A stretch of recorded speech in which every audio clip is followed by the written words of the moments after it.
Welcome to Global Dispatches, a podcast for the foreign policy and global development communities and anyone who wants a deeper understanding of what is driving events in the world today. I'm your host, Mark Leon Goldberg, editor of UN Dispatch. Enjoy the show.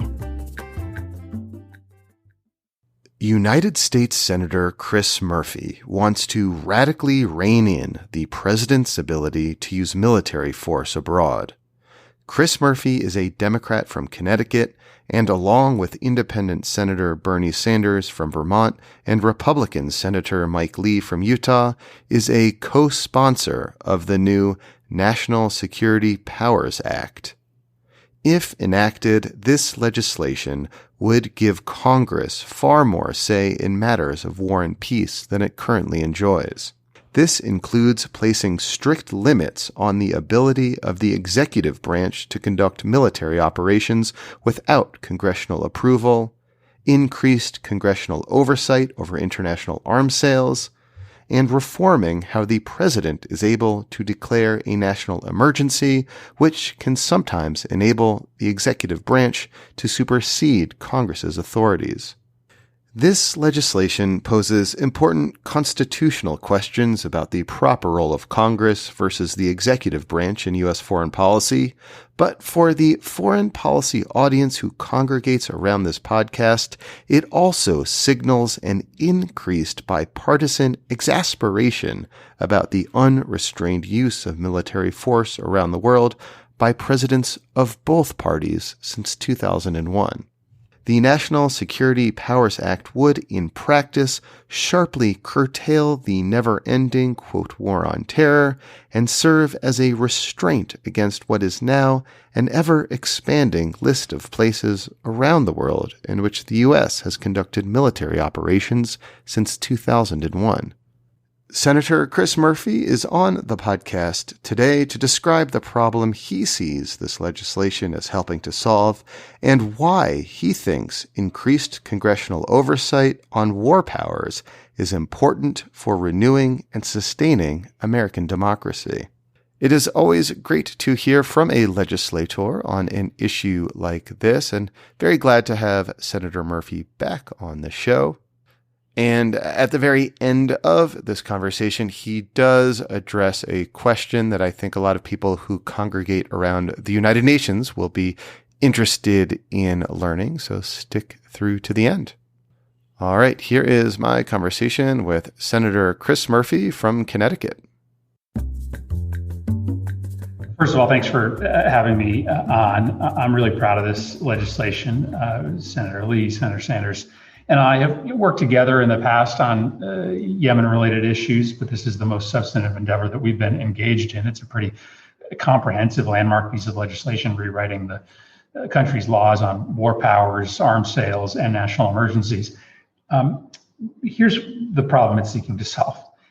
The Washington, D.C. foreign establishment thinks it's smarter than the American public when it comes to when and how and if we send our men and women overseas to fight wars and whether we get involved in nasty foreign entanglements in far off places around the globe. And I tend to think that the American people should be trusted. And I think our founding fathers thought the same. That's why they gave the power to Congress to declare war. That's why they gave a set of very specific national security powers to Congress rather than to the executive branch. And, well, we all grew up listening to the long sordid history of America's involvement in Vietnam, unauthorized by Congress.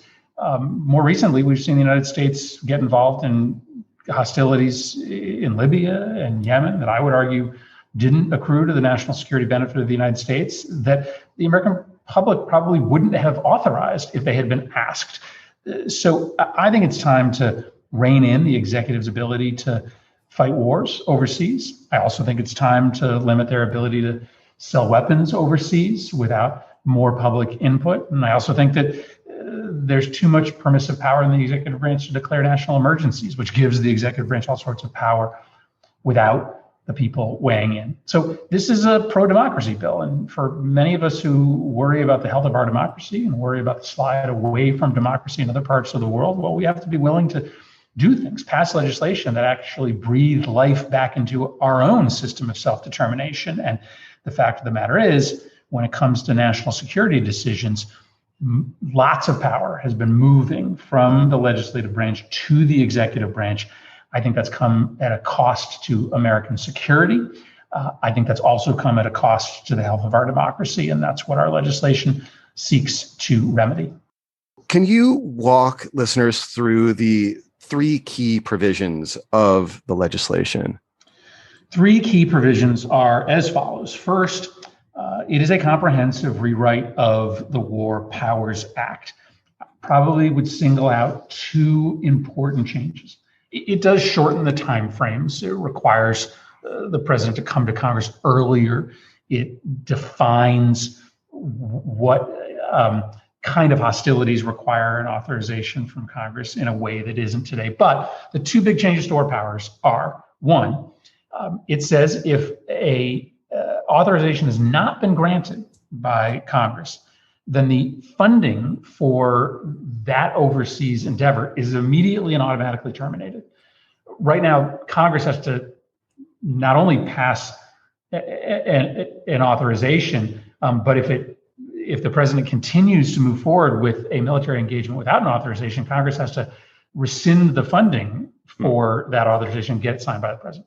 Two, it sunsets all existing authorizations of military force, requiring Congress to sort of come back to the table, in particular on the 2001 AUMF, but also says any authorizations moving forward can only be for 2 years at a time.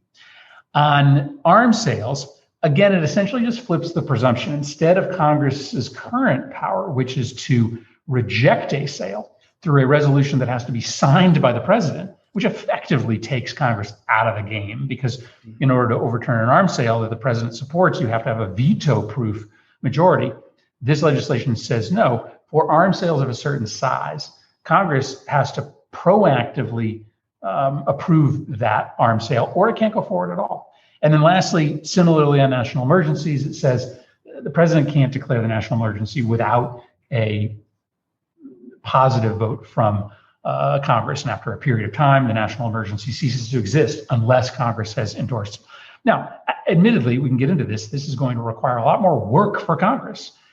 That's a lot of votes to have to take on arms sales and national emergencies. But I think that's what our founding fathers wanted us to do. I think they wanted us to be an active, regular presence in matters of national security. And I think that's what our constituents expect. Our workload will get bigger, but I think our democracy will be stronger for it.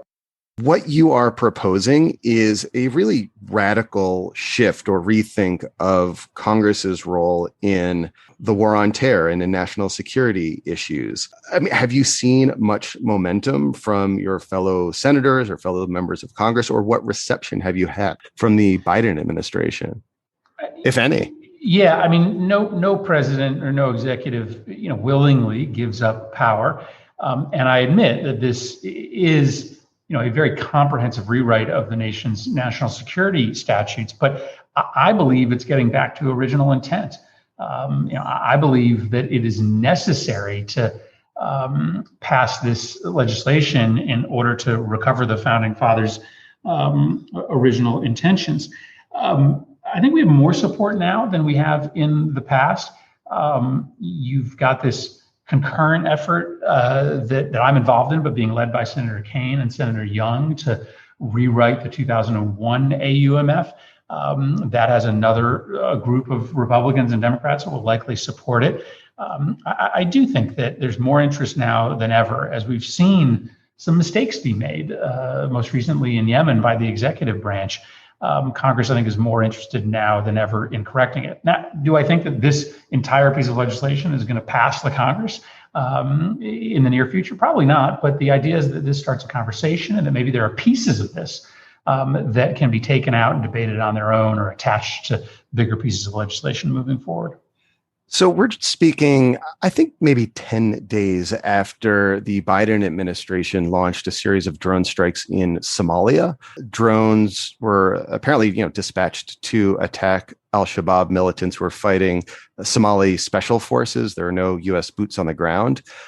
In a situation like that, how would your legislation have, interpreted the executive branch's actions or perhaps restrained the executive branch from conducting a strike like that? Well, first of all, it's shocking to most Americans that we're at war in Somalia. We are. The administration has now made it clear that they believe their authorization provides them with the blanket ability to launch kinetic strikes in Somalia. At first, they seemed to suggest that this was a broad Article 2 power in defense of partner forces. Now they seem to be suggesting it's attached to the 2001 AUMF because al-Shabaab is affiliated with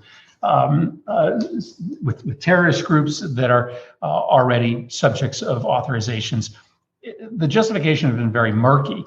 And I don't know that the American public would be very excited to know that we're engaged in this kind of activity overseas without their input. What would happen differently under this legislation? Well, it would expedite the time that the president needs to come to Congress, and arguably, it would shut off funding for this activity should it continue without authorization. Now, admittedly, the mechanics of how that sort of shut off would happen would be interesting to work out because those funds are already sitting in the Department of Defense. And so the law would essentially say to the Department of Defense, if you don't get an authorization for war in Somalia, you can no longer use any funds for those activities.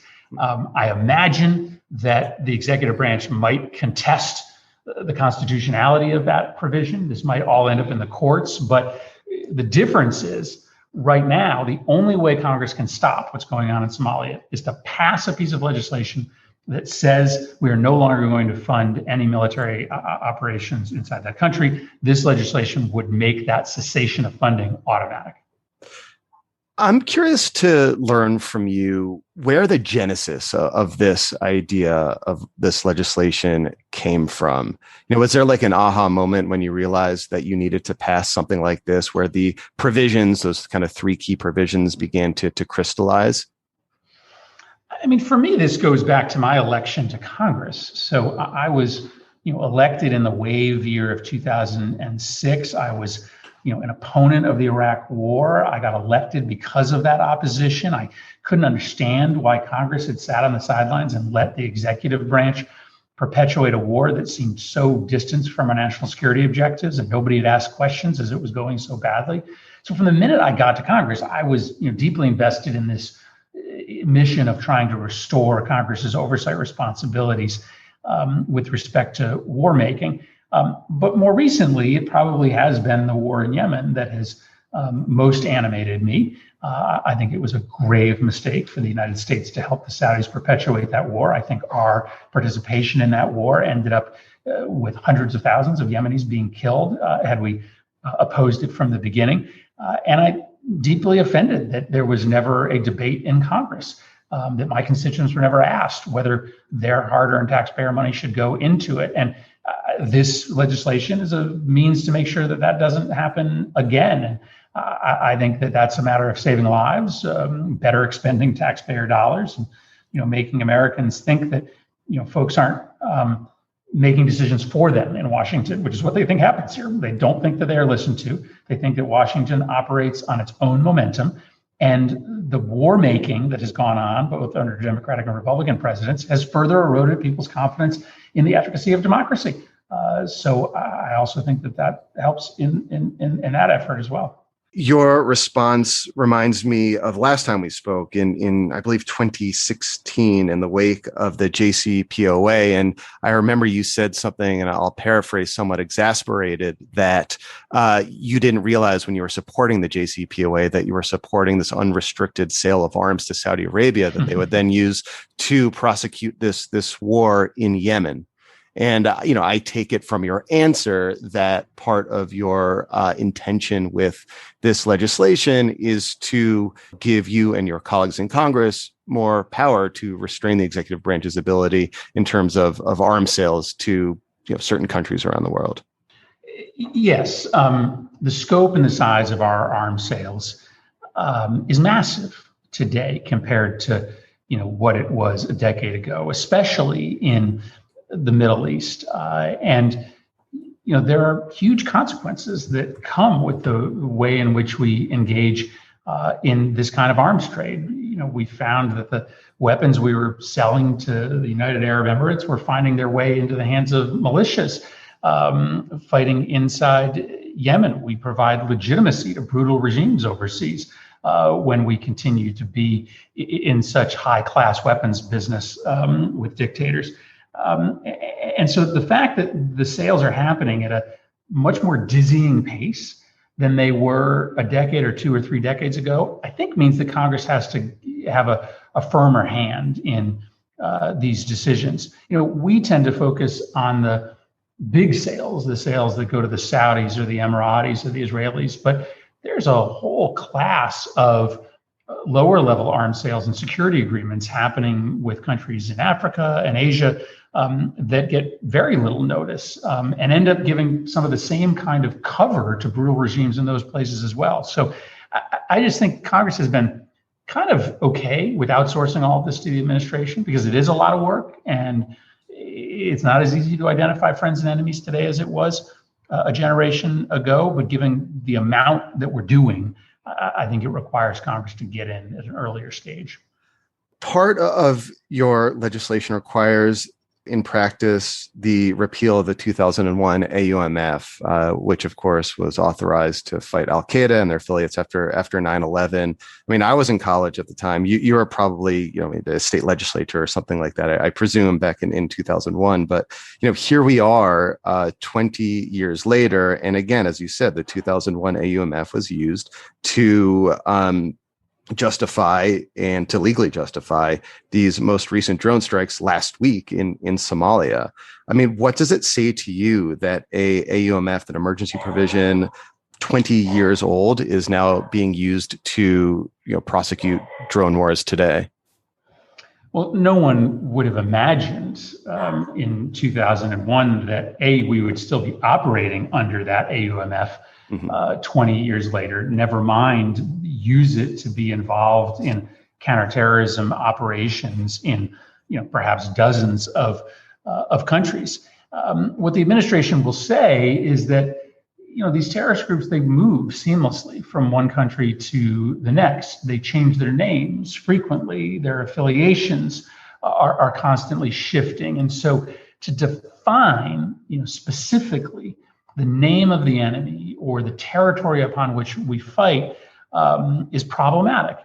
I understand that argument, but I think it, I think it really jeopardizes the ability of the American people to have a say here. And I think it's completely possible for Congress to come back on an annual basis, for instance, and update an authorization for the use of military force against terrorist groups. But it should be incumbent upon the administration to come and explain to us why we need to start hostilities in X or Y country, so that we can all sit down and decide for ourselves, is that in the best interests of our country? I can show you, as you've seen it, reams of data on the consequence of our drone strike campaign in Pakistan. Authorized under the 2001 AUMF, we were tracking down a terrorist group that had moved from Afghanistan into Pakistan. But what we see is that in the places in Northwest Pakistan where we dropped the most ordnance from drones, the terrorist groups we were fighting had the greatest recruitment efforts, because for every single one of them we killed, 3 or 4 more were drawn to the cause.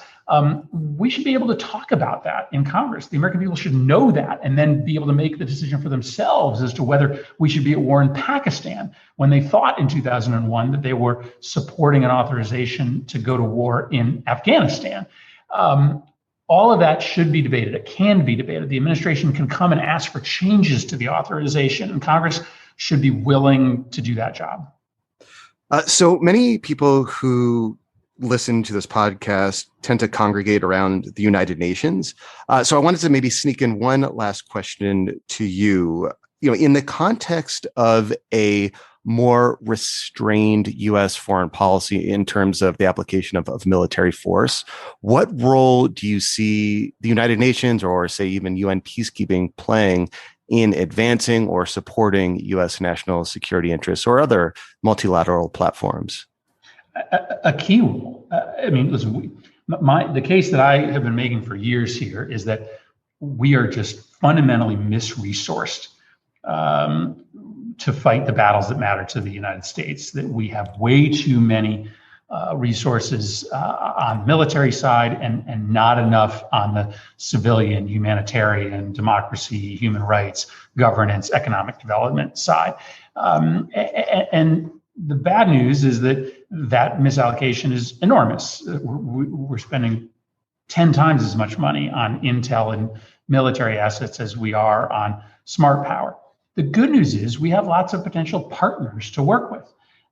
It's not just our money that will make a difference in helping to stabilize a country like Lebanon so that we don't have to go into that country 2 years, 3 years, 4 years from now with U.S. military forces. We can work with our partners, but also with the UN on a coordinated strategy. But I will tell you, we will have a lot more leverage at the UN. We will have a lot more leverage with our partners if we are dramatically increasing the resources that we have to help with economic development or help with refugee migration in a place like Lebanon. I'm just using it as an example. So I'm glad to see President Biden putting on the table a 10% increase in funding for the State Department and USAID. I think that will help us, maybe be more influential at the UN and with our partners on building multilateral, non-military approaches to countries that are on the brink of crisis right now, so that we never have to spend, billions of dollars in military resources on the back end like we are today in Libya or Syria. Well, Senator, I know I have to let you go. Thank you so much for your time. And I'll be interested to see how this legislation progresses. What's the next steps in terms of this legislation? What are you looking out towards next? What are you trying to do to advance it through Congress? First thing, I think, is to grow co-sponsors. And so we'll try to shop it around to our colleagues. Second, I think we'll use it to try to push forward the renegotiation of the 2001 AUMF. I think repealing the old, the existing Iraq War AUMF is important. Rewriting 2001 is important. I think we show we can do that responsibly. There'll be more people that are willing to invest in this broad reform of national security powers. All right. Well, thank you so much. Great. Thanks, Mark. All right. Thank you all for listening. Thank you to Senator Chris Murphy for taking time to speak with me about this really, I think, indicative and frankly important piece of legislation. And maybe just one side note.